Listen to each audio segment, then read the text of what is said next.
இப்போ பில்லு வாங்குறதுக்கு ஒவ்வொரு அலுவலகத்துக்கும் போய் பாருங்க. மாண்புமிகு அமைச்சர் அவர்களே, நீங்க ஏதாச்சும் போலீஸ் டிபார்ட்மெண்ட் அது உங்க கையில் இருக்கு பாருங்க. நீர்வளத்துறையிலே 3% கொடுத்தா தான் பில்லுன்னு சொல்லி சொல்றாங்க. பொதுப்பணித்துறையிலே 5% நீர்வளத்துறை அமைச்சர் மாண்பு பேரத்தலைவர் அவர்களே, அவர் ஆதாரத்துடன் சொல்லணும். அது பழைய காலம். அது இந்த காலத்துல ₹1 நாங்க வாங்கணும்னா இந்த இடத்துல நாங்க எங்களை உட்கார வைக்க மாட்டார் எங்களுடைய முதலமைச்சர். அதனால ஆதாரத்துடன் அவர் சொல்லணும்ன்றதை நான் கேட்டுக்கொள்கிறேன். இல்ல மாண்பு உறுப்பினர் அவர்கள், நீங்க வாயால பேசுறதெல்லாம் கரெக்ட்.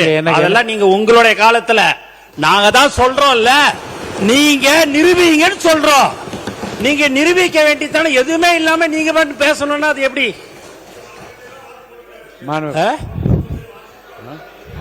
யாரு போட்டிருக்கிறா? எல்லாரும் போடுறாங்க அப்படின்னாங்கன்னா நீங்க அதை அது ஆதாரத்துடன் நீங்க இருக்குதுன்னா நீங்க நிரூபிங்கன்னு தான் சொல்றோம். நீங்க எதுவுமே நீங்க என்னங்க நீங்க பில்லுக்குன்னு சொல்றீங்க, அதுக்கு இந்த மாதிரி பில்லுக்கு கொடுத்தாங்கன்னு சொல்லுங்க. அது ஏன்னா பழக தோஷமா இருந்திருக்கலாம்னு நான் நினைக்கிறேன். உறுப்பினர் ரகுபதி பேச ஆரம்பிங்க, தொடர்ந்து பேசுங்க. உங்க தோஷமா இருக்கலாம். நிதிநிலை அறிக்கை மீதும் வேளாண் அறிக்கை பேசுங்க. நீங்க நிதிநிலை அறிக்கையில தான் நீங்க சொல்லியிருக்கீங்க, மக்களின் வரிப்பணத்தில் இருந்து 1 பைசாவும் தொடமாட்டோம், தொட விடமாட்டோம், தொட்டால் விடமாட்டோம், இதற்கு முன் தொட்டவர்களையும் விடமாட்டோம்.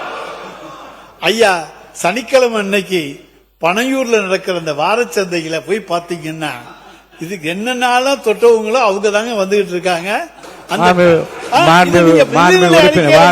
உறுப்பினர் அவர்கள் இப்போது கூறியிருக்கிற கருத்துக்கள் அவைக்கும் நீக்கப்படுகிறது. நீங்க தொடர்ந்து இல்ல தொல்ல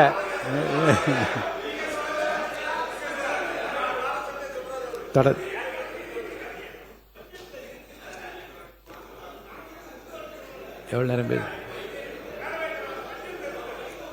மாண்பு உறுப்பினர் ரகுமதி அவர்கள் 11:22 ஆரம்பிச்சீங்க. வேறுங்க அவை முன்னவர் வாங்க. மாண்பு பேரவைத் தலைவர் அவர்களே, மாண்பு உறுப்பினர் இங்கே பேசுகிற போது ஒன்றை சொன்னார். அவர் சொல்லுகிற போது பனையூரை பற்றி சொன்னார். நீங்களும் அங்கே இருந்து நான் இங்கே மாறி இருக்கிறேன் என்பது நாடறியும்.